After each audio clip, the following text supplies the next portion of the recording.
Salut et bonjour à tous. Bienvenue dans cette nouvelle vidéo qui porte, donc c'est un didacticiel qui porte sur le logiciel DaVinci Resolve. Aujourd'hui, on va se concentrer essentiellement sur comment fabriquer un LUT, son propre LUT. C'est-à-dire qu'en fait, on va utiliser des réglages, on va utiliser probablement aussi d'autres LUT qui existent déjà, donc des lookup tables pour ceux qui ne savent pas exactement ce que c'est. Donc c'est des espèces, j'ai déjà fait des vidéos là-dessus qui expliquent vraiment le principe de ces espèces de réglages finalement prédéterminés. C'est comme un peu des presets dans Lightroom ou dans Photoshop. Et puis en fait, on va pouvoir les appliquer directement sur des vidéos qu'on fait pour YouTube ou pour le reste du monde. Et on va justement bénéficier soit des réglages de laboratoire qui essayent de faire, entre guillemets, mimiquer des alchimies ou voilà, des correspondances de couleurs finalement. Donc c'est des espèces de setup, quoi. C'est des presets. Et donc on va pouvoir les utiliser, on va justement surtout le plus important c'est de pouvoir les enregistrer de deux manières, soit directement dans le montage pour pouvoir les utiliser un petit peu partout, mais ça j'ai déjà montré, je ne vais pas forcément passer des semaines là-dessus. Sinon on va pouvoir en fait en fabriquer, en générer son propre LUT et pouvoir justement le réutiliser après à outrance sur les autres montages, ce qui permet justement de ne pas devoir tout recomposer depuis celui d'origine qu'on aura pris à gauche ou à droite et fait évoluer en fonction finalement de son style de caméra. Moi ici je travaille avec une Blackmagic et quand je filme, si vous regardez ici l'image, vous voyez qu'elle est très fade, mais c'est tout à fait normal. C'est parce qu'elle a relativement une grande dynamique, une grande latitude à la prise de vue. Donc on voit que on n'a quasiment pas de black, on est pratiquement pas brûlé dans le ciel. Donc en fait on a vraiment une très grande plage dynamique de l'image. Ça c'est des caractéristiques qui sont propres à Blackmagic. Et donc ça c'est la micro cinéma caméra.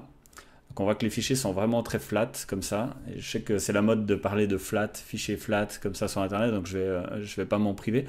Donc là l'idée c'est d'appliquer un LUT pour faire jaillir les couleurs, hein, pour donner finalement la dynamique de l'image finale, le contraste et la colorimétrie finale, et d'enregistrer ça d'une manière qu'on va pouvoir l'utiliser après dans d'autres montages justement, parce que typiquement mis à part si on va tourner en intérieur, où là il faudra peut-être un autre setup. Disons que si on a une couleur qui nous plaît avec un type de caméra sur ce type d'extérieur, on risque de reproduire finalement le truc à chaque fois et donc de pouvoir utiliser le même LUT. Donc on va commencer simplement. Je vais juste refermer ça. Donc ici, je ne vais pas aller trop dans les détails, mais je refais simplement un nouveau nœud. Donc pour refaire un nœud, vous faites simplement ajouter un nœud correcteur en série. Vous allez appliquer le LUT ici. Donc clic de droite, hein, LUT 3D. Et on va aller dans la série des Osiris qui marche très bien. Donc là, le Vision 6. Donc là, on voit qu'on a déjà... Alors l'image est toujours sombre, mais on voit qu'on a une couleur qui commence à revenir, etc. Donc maintenant, on va exposer simplement le film. Pour faire ça, je vais aller simplement dans le nœud de début, parce que je préfère faire ma correction avant, en fait, finalement, amener le film à la dynamique que je veux, et ensuite bénéficier du LUT pour pouvoir donner la couleur finale. Alors, ici, je vais simplement donc augmenter la dynamique avec le curve. On va remonter un petit peu, que ce soit pas trop sombre, voilà, comme ça. On va rajouter ici de la saturation, je vais aller peut-être à 80.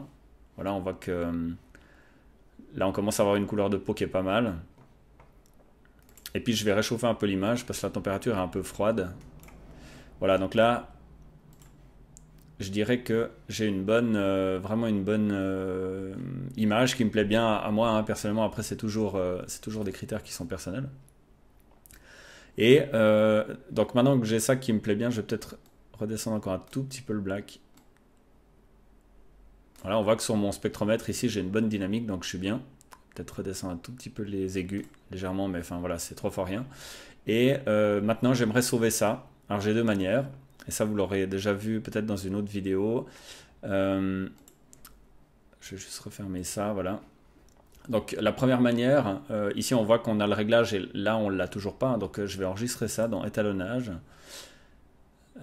mémoire, et puis là je vais aller enregistrer dans la mémoire A, j'ai 8 mémoires, donc tranquille, et après avec un raccourci clavier je vais pouvoir l'appliquer sur une autre partie du film. Par exemple ici on a à peu près les mêmes circonstances, donc avec la touche CTRL 1 pour ressortir le réglage mémoire, je vais pouvoir appliquer, on voit que l'image elle est déjà bien, elle est exactement quasi comme l'autre, ça dépend après encore l'éclairage, apparemment on avait peut-être une plus grosse couverture, donc ça mériterait de lui redonner un peu de dynamique, mais on voit que ici j'ai directement le réglage, je peux tout de suite aller directement lui redonner un peu de pêche. Voilà, ça dépend vraiment des circonstances. Mais comme on est pratiquement dans les mêmes conditions, on peut quasiment copier-coller finalement le réglage. Si vous voulez le faire manuellement, donc on retourne dans l'étalonnage, mémoire, et puis charger la mémoire A. Si vous avez fait d'autres mémoires, et ben vous pouvez les reloader ici, et vous voyez que les raccourcis clavier sont là. Alors maintenant l'idée c'est d'aller un petit peu plus loin. Alors ça je l'ai encore jamais montré dans une vidéo. On va fabriquer notre propre lutte. Donc là il n'y a pas que ça, hein. Je vais peut-être aussi lui demander un petit peu plus de piqué, un peu plus de netteté, donc je vais descendre, j'ai un réglage à 0,47 qui va assez bien généralement, donc après je sais pas si on verra bien sur la vidéo, mais on voit que le piqué est assez bon sur l'image. Là c'est de la Full HD, hein. Ça pourrait être mieux encore en 4K, mais là c'était pas un fichier 4K pour ce travail. Et donc maintenant, après on peut faire toute une échelle, hein. On peut empiler, finalement on peut même multiplier les luttes, hein. Donc simplement si je vais rajouter ici un lutte, on pense pas forcément à le faire, des fois ça peut donner un look qui est vraiment cool, des fois ça massacre complètement l'image, mais on peut tout à fait ajouter un nœud en série supplémentaire et puis rajouter encore un lutte par dessus. Par exemple dans les films look, par exemple je vais rajouter peut-être celui-ci, le Kodak. Alors là on vient carrément sursaturer l'image, mais par exemple disons que je suis sur la bonne voie, hein, disons que ça m'intéresse d'avoir ça, je vais peut-être justement un petit peu moins, voilà, je vais faire comme ça, je vais peut-être juste rajouter un tout petit peu de couleur. Voilà. Et disons que ça va être le look de film qui va me convenir pour la plupart de mes prises de vue extérieures. C'est un petit peu cramé, mais on s'en fout, c'est vraiment pour la démonstration. J'ai empilé deux luttes successifs et puis fait une première correction dans le premier nœud qui, lui, ne comporte pas de lutte. Et donc là, on va maintenant générer en fait ce setup pour l'avoir justement dans un seul fichier de réglage qu'on va pouvoir réappliquer sur des nœuds dans un futur montage. Donc là, je vais simplement aller sur ma vignette et je vais lui dire d'exporter. Voilà, générer lutte 3D. Donc là, je vais le générer, il va me l'enregistrer. Donc il me demande un titre, je vais aller sur le bureau, puis je vais l'appeler film, setup, Blackmagic, Greg par exemple, pour le retrouver facilement. Il va être dans le bureau, donc je vais l'enregistrer, puis je vais vous montrer simplement le truc. Donc il est là, ça c'est un autre, je vais pouvoir le casser. Je vais enlever un petit peu les indications là, finalement, qui ne m'intéressent absolument pas.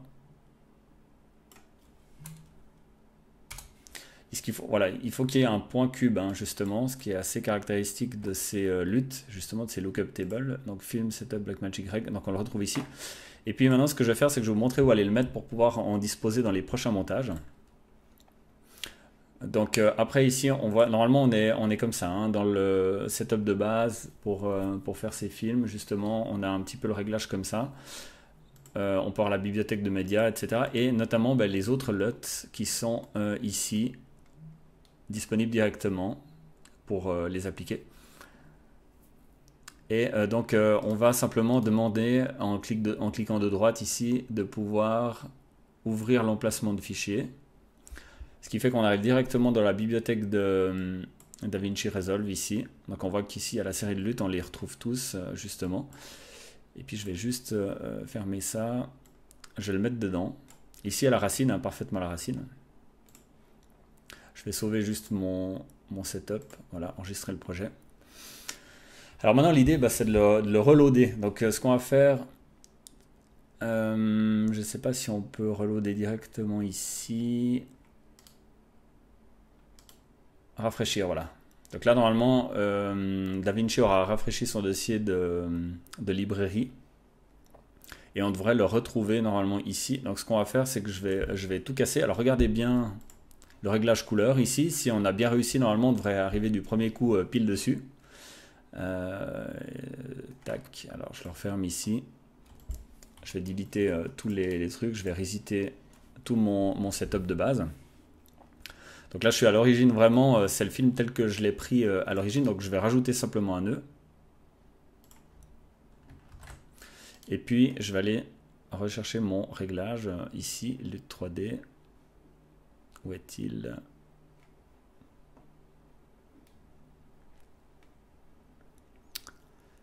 Voilà, film setup Blackmagic Greg. Et là, je retrouve mon setup à l'identique, sauf qu'à la différence de tout à l'heure, j'ai utilisé un seul nœud directement. Donc maintenant, ce réglage, je vais pouvoir l'utiliser pour tous mes films. Disons qu'il me plaît, que c'est vraiment exactement la couleur, la teinte qui me va bien. Je veux vraiment utiliser ça dans une succession de films sans plus trop me poser de questions, etc. Donc je vais régénérer simplement un nœud, aller le prendre dans la librairie, ici, et puis l'appliquer en fait. Après, ce que je peux faire pour gagner du temps dans mon film, c'est que je vais aller dans l'étalonnage mémoire. À chaque fois que je fais un nouveau montage, je vais l'enregistrer dans la mémoire parce que vous allez voir que ça va plus vite que de refaire ça simplement. Je vais peut-être juste le mettre, voilà, comme ça, mémoire, enregistrer dans la mémoire. Et ici, si je casse un petit peu tout, voilà. Donc là, je vais tout casser. Maintenant, donc, j'ai mon premier où je l'ai monté et puis je suis d'accord avec ce que je vois. C'est exactement ce que j'avais réglé dans tout à l'heure, mais seulement en version beaucoup plus simple. Et puis maintenant, je vais simplement prendre les autres et puis avec la touche CTRL 1, appliquer ce paramètre finalement directement sur mes autres séquences. Là, vous voyez que ça va super vite. Vous pouvez en sélectionner plusieurs aussi d'un coup. Et voilà, le réglage s'est mis un petit peu partout. Donc là, vous voyez que ça marche pas très bien parce qu'on n'est pas du tout dans les mêmes conditions de lumière. Donc il va falloir réadapter. Mais voilà, là on voit que c'est très bien. Un petit peu sombre peut-être. Quoique, non, ça va. Donc, vous voyez, l'idée, c'était pas de faire une image incroyable. L'idée, c'était juste de vous montrer un petit peu tout le workflow pour pouvoir appliquer un premier LUT, peut-être même une série de LUT. J'ai fait même des tests avec 3 LUT successifs. Ça marche assez bien. Il faut vraiment se gaffer avec le contraste. Hein. C'est souvent le problème qu'on peut avoir. Et puis, justement, vous pouvez, une fois que vous êtes vraiment content de votre style, vous pouvez l'enregistrer en point cube. Et puis, vous l'envoyez par mail. Après, travailler ça à d'autres endroits, sur d'autres machines, d'autres ordinateurs. Ce sera parfaitement compatible. Ça va parfaitement garder finalement ce setup. C'est comme si vous enregistrez un setup finalement, c'est ça. Voilà, donc j'espère que la vidéo vous aura plu, que ça vous aura apporté des éléments d'amélioration pour votre workflow de montage, d'editing. Et puis, n'hésitez pas à mettre des pouces bleus. Ça va beaucoup aider la vidéo à se faire connaître et à se faire remarquer. Et n'oubliez pas de vous abonner, d'actionner la petite cloche de notification. Ça vous permettra d'être au courant de toutes les futures vidéos qui vont sortir sur cette chaîne. Et je vais me donner de la peine, il y en aura pas mal. Voilà. Alors, je vous souhaite une belle journée et à bientôt.